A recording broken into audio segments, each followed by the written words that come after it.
जी अस्सलाम वालेकुम। कैसे हैं नाज़रीन? अच्छा जी, अभी एक ख़ातून है अफशा बीबी, उम्र है तकरीबन 40।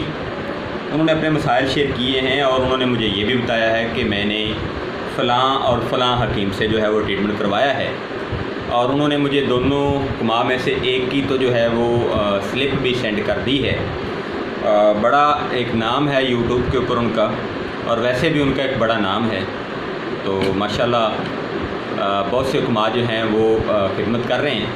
तो देखिए जी, आज मुझे बहुत दुख हुआ कि तिब के जो लोग हैं, अगर वो भी लोगों का नुकसान पहुंचाएंगे तो फिर क्या होगा। डॉक्टर जो हैं वो तो नुकसान कर ही रहे हैं, लेकिन हुक्मा को मेरा ख्याल है नहीं नुकसान करना चाहिए। सबसे पहले अमराज सुन लें, या अलामात जिनको कहा जाता है वो सुन लें, उसके बाद हम इलाज की तरफ आते हैं। और मैं दरमियान में अशारतन उन दोनों हुक्मा के कारनामे भी आप लोगों के सामने रखूँगा। पहले जो हकीम हैं उन्होंने माशाल्लाह पॉजिटिव काम किया है, जिनकी इस रिपोर्ट मुझे सेंड की गई है। उन्होंने डायग्नोज भी ठीक किया है, उन्होंने उसका ट्रीटमेंट भी ठीक किया है, लेकिन उन्होंने एक ही सिर्फ जुल्म किया है कि 5 दिन की दवाई जो है वो 10,000 रुपये में उन्होंने दी है। तो नज़रिया मुफरद आज़ा के अंदर कोई भी ऐसी दवाई नहीं है कि जो 10,000 की दवाई 5 दिन की बनती हो, पहली बात। दूसरी बात, जो उन्होंने दवाइयाँ लिखी हैं वो दवाइयाँ मैंने पढ़ी हैं। उसके ऊपर एक लिखा हुआ है खमीरा मरवारीद, वो डेफिनेटली उन्होंने बाज़ार से लिया, खुद नहीं बनाया, क्योंकि खमीरा बनाने का प्रोसेस जो है वो ज़रा मुश्किल है। अगर उन्होंने खुद भी बनाया है तो फिर भी वो 400-450 से ज़्यादा महंगा नहीं पड़ेगा। नंबर 2, उन्होंने यहाँ पे 5 नंबर के अंदर एक चीज़ दी है, जदीद। अब वो जदीद 5 जो है, जदीद 4 दिया, सॉरी उन्होंने 5 नहीं दिया, जदीद 4 दिया है। तो जदीद 4 का जो फार्मूला है वो आप ऐसा समझ लें कि मलयन 4 का ही फार्मूला है। अब वो आप बेहतर समझते हैं कि राई कितनी महंगी है, तेज़पत्ता कितना महंगा है, और गंधक आंवला सर कितनी महंगी है, ये आप खुद समझते हैं, आपको पता है। बहरहाल मुझे उनके तरीक़ा इलाज पे कोई डाउट नहीं है, बहुत अच्छा उनका तरीक़ा इलाज था, उन्होंने अच्छा फार्मूला भी दिया। तो लेकिन उन्होंने 10,000 रुपया लेके मरीज़ को भगा दिया, ताकि नेक्स्ट टाइम जो है वो मरीज़ किसी और जगह पे जाए। अब जब मरीज़ किसी और जगह पे गया तो वहाँ पे उसकी डायग्नोजेशन जो करने वाला बंदा था वो भी नज़रिया मुफरद आज़ा का था, उसने उस मरीज़ को डायग्नोज ही सही नहीं किया। अब सुने जी कि मरीज़ की अलामात क्या हैं। अलामात ये हैं कि मरीज़ को यूरिक एसिड है, अर्थराइटिस है, शदीद कब्ज़ है, इसके अलावा शरियानों का सकेड है, और एक वरीद उनकी काम नहीं कर रही। उनका जो हार्ट है वो तकरीबन 40-50% काम कर रहा है, और बीपी उनका पहले जो था वो ठीक था, लेकिन जब दूसरे हकीम साहब ने दवाई दी तो बीपी जो है वो भी लो हो गया, और जो हार्ट है अब वो तकरीबन 37% जो है वो काम कर रहा है, पहले 50-60% काम कर रहा था। देखिए, तिब के अंदर जो तबाबत करने वाले लोग हैं वो खिदमत करने वाले लोग होने चाहिए, जबकि एलोपैथिक के अंदर अगर आप डाकू या चोरी का काम करते हैं तो कोई मज़े का नहीं है, क्योंकि एलोपैथिक जो है वो तकरीबन 90% झूठ पे मबनी है। उसकी रिपोर्ट्स झूठी बाज़ दफ़ा निकल आती हैं, बहुत सी ऐसी चीज़ें हैं जो कि झूठ पे मबनी होती हैं, हमने देखा है। जबकि तिब जो है ये तो शोबा ही खिदमत का है, इसको खिदमत समझ के करें, आपकी मेहरबानी होगी।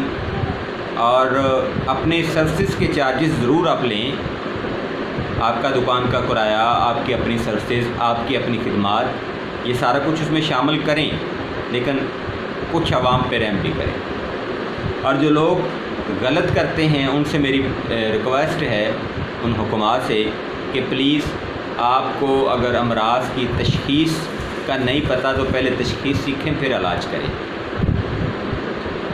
तो मैंने आपको बताया कि उस मरीज़ा का जो प्रॉब्लम है यूरिक एसिड है, अर्थराइटिस है, शरियानों की तंगी है।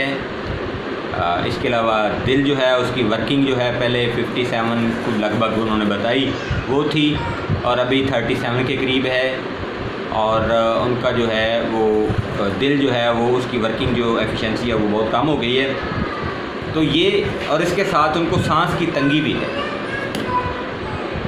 और कब्ज़ भी है। ठीक है जी। अब देखिए ये सारी चीज़ें जो हैं इनको मिला के अगर हम देखें तो ये क्या है, ये सुकेड़ है, कब्ज़ है, जिगर सुस्त है, कब्ज़ हो गई। फिर अर्थराइटिस जोड़ों का दर्द हुआ यूरिक एसिड की वजह से, और यूरिक एसिड क्यों हुआ, क्योंकि वहाँ पे सर्दी आ गई। इसके बाद अगली चीज़ शरियानों की तंगी हुई और उसमें खून गाढ़ा हो गया। अब खून गाढ़ा किस वजह से होता है, कोलेस्ट्रॉल के बढ़ जाने की वजह से। और कोलेस्ट्रॉल बढ़ता कब है, जब उज़लाती साबी मिजाज होता है, जब सुदावियत की ज़्यादती होती है, तो तब ही खून जो है वो गाढ़ा होता है, तब ही कोलेस्ट्रॉल बढ़ता है, तब ही यूरिक एसिड बढ़ता है, तब ही कब्ज़ होती है, और जिगर की एफिशिएंसी जो है वो बिल्कुल ना होने के बराबर, हीट कम हो गई है जिस्म के अंदर। और ऐसी सिचुएशन में जब ज़्यादा वीकनेस हो जाए, दिल ज़्यादा काम ना करे, तो सांस के अंदर भी प्रॉब्लम होता है, और दूसरा जो है वो बीपी भी अमूमन लो हो जाता है। तो इसके इलाज के लिए क्या करना है, सबसे पहली चीज़ कि आप मोहतरमा इस वक्त इस सिचुएशन में हैं कि अगर आप एक छोटी सी भी गलती और करेंगी तो बहुत बड़ा नुकसान हो जाएगा। लिहाजा मेरी आपसे यही गुजारिश है कि हर कदम फूंक कर रखें, किसी भी ऐसे हकीम या किसी भी ऐसे तबीब से रब्ता ना करें जिसको खुदा न खास्ता इल्म की कमी हो या फिर सिर्फ पैसे की हवस हो। इलाज के लिए आम सी चीज़ें बताने जा रहा हूँ, लेकिन ये आम नहीं है, इंशाल्लाह काम करेंगी। एक तो इसमें आपने इस्तेमाल करना है ताज़ा पुदीना, ताज़ा अदरक और ताज़ा लहसुन, बराबर मकदार में इसकी आपने चटनी बना लेनी है। तो ये आपने सुबह दोपहर शाम गंदम की रोटी के साथ या फिर ब्रेड के साथ इसको इस्तेमाल करना है।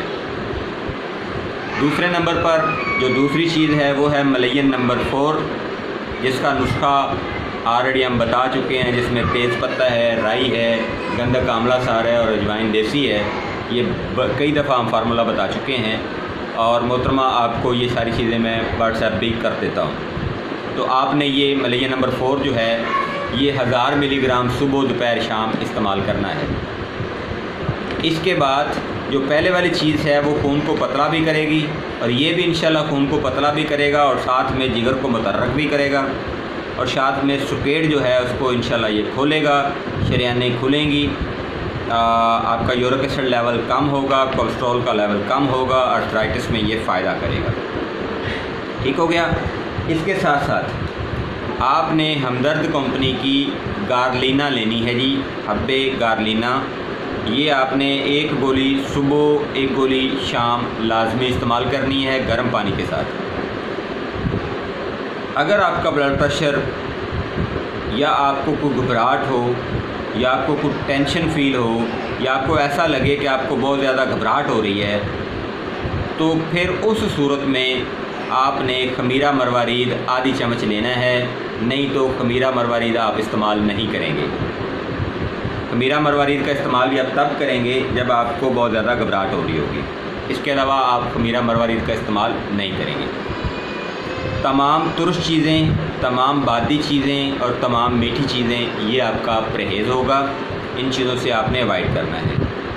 जैसा कि आपने मुझे बताया कि आप खीरे का इस्तेमाल करते हैं, कभी कभार कर लिया करें, ज़्यादा खीरे का इस्तेमाल ना करें। जैसे ब्लॉकेज ठीक होती है, थोड़े मामलात बेहतर होते हैं, कोलेस्ट्रॉल यूरिक एसिड में फ़र्क आता है, अर्थराइटिस में फ़र्क आता है, दिल की वर्किंग बढ़ती है, तो उसके बाद हम आपको बताएंगे कि आप खीरे का इस्तेमाल कर सकते हैं या नहीं। अभी आप मूली और गाजर का